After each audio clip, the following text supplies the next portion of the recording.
Most of the people still have very little knowledge about the infertility.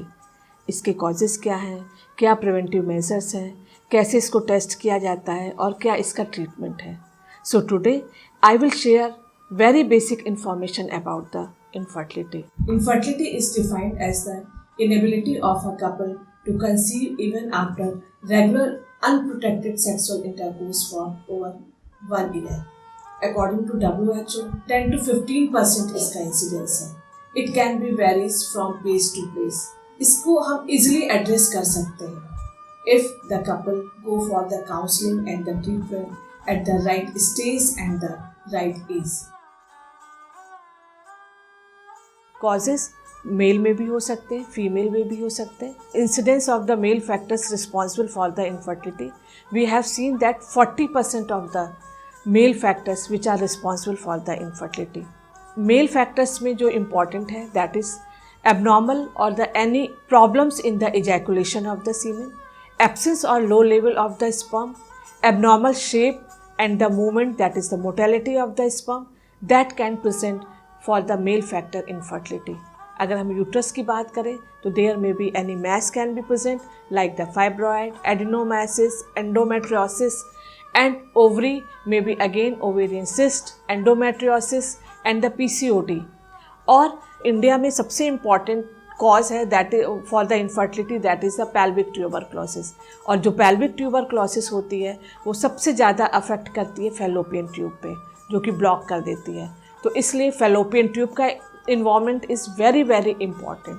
Beside that there are the 10% cases जहाँ की infertility के कोई cause नहीं मिलते, उसको अनएक्सप्लेन इनफर्टिलिटी कहते हैं. इनफर्टिलिटी का ट्रीटमेंट कर रहे हैं या काउंसलिंग कर रहे हैं, हमेशा ही हमें कपल को बुलाना चाहिए. That means both partner, female and male partner को साथ में बुला करके काउंसलिंग करनी चाहिए. मेल और फीमेल इनफर्टिलिटी के फैक्टर के बजाय nowadays we have seen there are lot of changes in the environment and the lifestyle modification, lifestyle changes that has been occur. और इसमें ये देखा गया है कि smoking, excessive alcohol intake, obesity and the sedentary life, जो ये सारी चीज़ें हैं, और स्ट्रेस, ये सारी चीज़ें जो कि इनफर्टिलिटी का कॉज बन सकते हैं.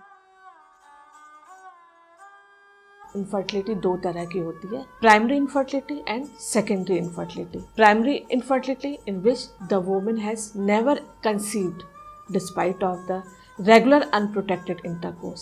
Secondary infertility, the woman has conceived previously but now she is not able to conceive subsequently.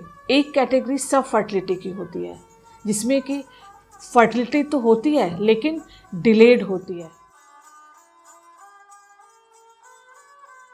District hospital usually have the basic infrastructure and the diagnostic facility. All public health facility, अगर infertility को address करने के लिए हमें basic infrastructure की ज़रूरत है, जैसे for the couple counseling, a separate room and the examination as the gynecological and the pelvic examination need the separate room, and the facility of the laboratory like the semen analysis and the hormonal testing and the other testing which are required for the infertility diagnosis, and the facility of the ultrasonography and the hysterosalpingography, and if possible their need of the minor OT for the endometrial biopsy and the major OT for the diagnostic laparoscopy and the hysteroscopy. कुछ ऐसे भी कारण होते हैं जो कि infertility की वजह हो सकते हैं, जैसे कि RTI, STI infections, unsafe abortions and the unsafe delivery practices. अगर हम इनको टाइमली ट्रीटमेंट दे दें और टाइमली मैनेज कर सकें तो इन कारणों को हम रोक सकते हैं. Fertility awareness in the community, जहां हम महिलाओं को fertility cycle, what is the fertile period, इन सब के बारे में बताएं और साथ में यह भी बताएं कि अगर इस तरह की समस्या हो तो कपल को कहाँ जा कर के इसका निदान लेना है और किस तरह का ट्रीटमेंट करना है, तो हम इनकी समस्याओं को सही तरीके से मैनेज कर सकते हैं. Targeted fertility education and training programmes in the public health service providers so that they can timely refer for the further treatment of the infertility.